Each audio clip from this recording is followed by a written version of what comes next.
ഒരൊറ്റ റൺ അതായിരുന്നു തലവര മാറ്റിയത്. രഞ്ജി ട്രോഫിയിൽ കേരള ടീമിന്റെ അവിസ്മരണീയ കുതിപ്പാണ് ഇപ്പോൾ എങ്ങും ചർച്ച. കേരള ക്രിക്കറ്റിൽ എക്കാലവും ഓർത്തുവെക്കപ്പെടുന്ന ഒരു മത്സരമായിരുന്നു ജമ്മു കാശ്മീരിനെതിരെ നടന്നത്. ഒരു ടീം എന്ന നിലയിൽ ഒറ്റക്കെട്ടായി നേടിയെടുത്ത വിജയത്തിന് തുല്യമായ സമനില. പ്രതിരോധ കോട്ട കെട്ടിയായിരുന്നു രഞ്ജി ട്രോഫിയുടെ സെമി ഫൈനലിലേക്ക് കേരളം ചുവടുവെച്ചത്. ഇതിനു മുമ്പ് രഞ്ജി ട്രോഫി ചരിത്രത്തിൽ ആകെ ഒരു തവണ മാത്രമാണ് കേരളം സെമി ഫൈനലിൽ പ്രവേശിച്ചിട്ടുള്ളത്.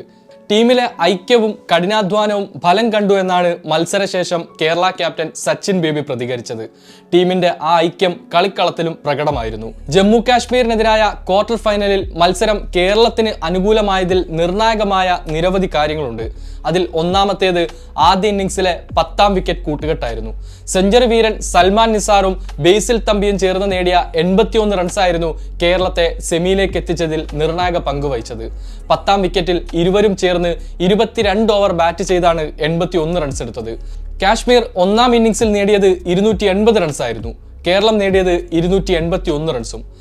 രഞ്ജി ട്രോഫി നിയമപ്രകാരം മത്സരം സമനിലയിലാവുകയാണെങ്കിൽ 1ാം ഇന്നിംഗ്സിലെ ലീഡാണ് വിജയത്തിനായി പരിഗണിക്കുന്നത്. എന്തായാലും ഒറ്റ റണ്ണിന്റെ വില ജമ്മു കാശ്മീരും കേരളവും നന്നായി മനസ്സിലാക്കിയിട്ടുണ്ട് എന്ന കാര്യം ഉറപ്പാണ്. വിജയത്തിൽ നിർണായകമായ മറ്റൊരു ഘടകം 1ാം ഇന്നിംഗ്സിലെ സൽമാൻ നിസാറിന്റെ സെഞ്ചുറിയാണ്. മത്സരത്തിലെ മാൻ ഓഫ് ദ മാച്ച് പുരസ്കാരവും സൽമാന് തന്നെ ലഭിച്ചു. 172 പന്തിൽ നിന്നും 112 റൺസായിരുന്നു സൽമാൻ നേടിയത്. ഒപ്പം 2ാം ഇന്നിംഗ്സിലെ അതിനിർണായകമായ 44 റൺസും. മത്സരത്തിന്റെ ഗതി നിർണയിച്ചത് 2ാം ഇന്നിംഗ്സിലെ സൽമാൻ നിസാർ മുഹമ്മദ് അസ്വദ്ദീൻ കൂട്ടുകെട്ടായിരുന്നു. അതികഠിനമായ വെയിലിൽ വിള്ളൽ വീണ് ബൗളർമാർക്ക് അനുകൂലമായ പിച്ചിൽ ഇരുവരും ചേർന്ന് കെട്ടിപ്പൊക്കിയ പ്രതിരോധ കോട്ട തകർക്കാൻ ജമ്മു കാശ്മീരിന്റെ ബൗളർമാർക്ക് സാധിച്ചില്ല. കരുത്തരായ മുംബൈയെ ഉൾപ്പെടെ ബൗളിംഗ് കരുത്തിൽ അട്ടിമറിച്ച് ക്വാർട്ടറിലെത്തിയ കാശ്മീരിനെതിരെ 90 ഓവർ പ്രതിരോധിച്ച് നിൽക്കുകയെന്നാൽ അത്ര നിസ്സാരമായ ഒരു കാര്യമല്ല. എന്നാൽ സൽമാനും അസറുദ്ദീനും ആ ദൗത്യം ഏറ്റെടുത്ത് വിജയകരമായി പൂർത്തിയാക്കി എന്ന് തന്നെ പറയാം. ഒപ്പം 2ാം ഇന്നിംഗ്സിൽ തന്നെ 3ാം വിക്കറ്റിൽ 259 പന്തുകൾ നേരിട്ട സച്ചിൻ ബേബി അക്ഷയ് ചന്ദ്രൻ കൂട്ടുകെട്ടും.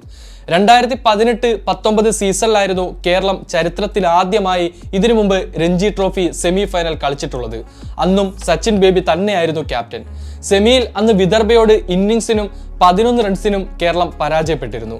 അന്ന് ക്വാർട്ടറിൽ തോൽപ്പിച്ച ഗുജറാത്തിനെയാണ് ഇത്തവണ കേരളം സെമിയിൽ നേരിടുന്നത്. ഫെബ്രുവരി 17 അഹമ്മദാബാദിൽ വെച്ചാണ് സെമി ഫൈനൽ. കേരളത്തെ പോലെ തന്നെ ഗ്രൂപ്പ് ഘട്ടത്തിൽ ഒരു മത്സരം പോലും പരാജയപ്പെടാതെയാണ് ഗുജറാത്തും എത്തുന്നത്. പ്രതിഭയുള്ള നിരവധി താരങ്ങൾ കേരളത്തിൽ ഉണ്ടായിട്ടും IPL അടക്കം നല്ല അവസരങ്ങൾ അവരെ തേടിയെത്തുന്നില്ല. ആഭ്യന്തര ക്രിക്കറ്റിൽ കേരള ടീമിന് വലിയ വിജയങ്ങൾ നേടാൻ സാധിക്കാത്തതാണ് ഇതിന് കാരണം. ഇന്ത്യൻ ക്രിക്കറ്റിലെ വൻ ശക്തിയായി കേരളത്തെ അടയാളപ്പെടുത്തുക എന്ന ലക്ഷ്യമാണ് ഇത്തവണത്തെ സീസണിൽ ടീമിനെ മുന്നോട്ട് നയിച്ചതെന്നാണ് ക്യാപ്റ്റൻ സച്ചിൻ ബേബി പറഞ്ഞത്. ആ അടയാളപ്പെടുത്തൽ ഇത്തവണ ഉണ്ടാകുമെന്ന് തന്നെ നമുക്ക് പ്രതീക്ഷിക്കാം, ആശംസിക്കാം.